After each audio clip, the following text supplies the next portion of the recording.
And what's up, everybody? I'm back with another video game review, and today we are reviewing Final Fantasy X, or better known as Final Fantasy X, the Roman numeral for 10. And I think most people watching this video will know what I'm talking about. Anyway, this game was released back in 2002 on the PS2, right in the height of its popularity. Sorry, I'm just moving my leg. There we go. Ow. Ow, my leg hurts. Anyway, this is widely regarded as an incredible game and one of the better games in the Final Fantasy franchise. It was also my first true Final Fantasy game. Like I said with Spider-Man Web of Shadows, I tried to review this game quite a while ago, and the game crashed on me. I think I did a short on that too, if you want to go back and watch that. But I gave it a second chance, and it was able to work for me, and so here we are, reviewing the game. So, I got a lot of thoughts on this game. Let's jump right into it, shall we? First off, I like to say the AOL part at the beginning of the game really ages it, because AOL is not around anymore. So, yeah, that was a nice little throwback to the time that I was not around in.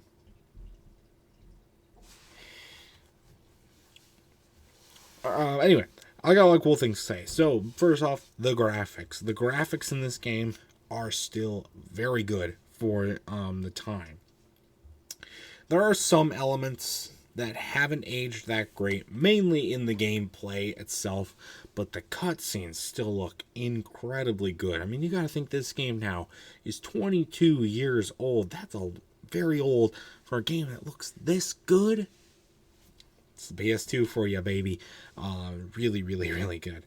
They look so clean and they look so crisp. And, I talked about Spider-Man Web of Shadows, that, the graphics didn't age that great. And that game came out 6 years after Final Fantasy X. So there you go. The music is really cool. Another really good soundtrack for a music game. It's not a music game, but a good soundtrack. Good game soundtrack. That's what I was trying to say. Another really good one there. I liked it. Kept me intrigued when the gameplay didn't always. So that was cool. I liked it. Really long intro. Yeah, I didn't expect that at all. And we have to watch it twice. Why? The first time we can skip it, but the second time we can't? What sense does that even make? And then you can't skip any of the cutscenes, which is fine because the cutscenes look really, really good and they're cool, and you don't want to skip them, but they're so long. They're so long. Some more long at the hell. Back to the intro. Why do we have to watch it twice? Why do we have to watch this game, same thing twice? Doesn't make a lot of sense to me. I also thought the story was quite wild. Yeah, I don't want to spoil too much of the story, but it's pretty freaking crazy. Maybe not the best introduction to the Final Fantasy series for me. So, yeah. Moving on. The last thing I want to talk about, obviously, it's not going to be a very long review, as was Web of Shadows was not a long review either. The last thing I do want to talk about is the combat, however. I will admit, I did not think it was an RPG going in, but it is an RPG. A fun RPG. RPGs for me have always gotten, it's a mixed bag. You got especially when it comes to the combat styles, I think RPGs have taken some hits and stuff like that, but like Mario Dream Team, it's okay. You got Mario plus Rabbids. Again, it's strategic and fun, more lighthearted. And then you got I don't remember the game. What is it? I keep thinking of Final Fantasy, but it's called the one with Byleth. I reviewed it not too long ago. I don't know what it's called. That one's fun too. So the combat styles, they get more differences for fun and stuff like that. The only gripe that I really have to say about this game's combat style is a better indicator for the health of the enemy, like how much health we have left, because it was hard for me to determine that. I got used to it as the game progressed, and I was able to, get a good gauge of it eventually. But at the beginning of the game, it was very hard for me to, fully determine. And it was like, oh, is this guy even taking damage? Or what am I supposed to do here? It doesn't make any sense. But so I would have liked that a little more. But otherwise, I thought it was pretty fun.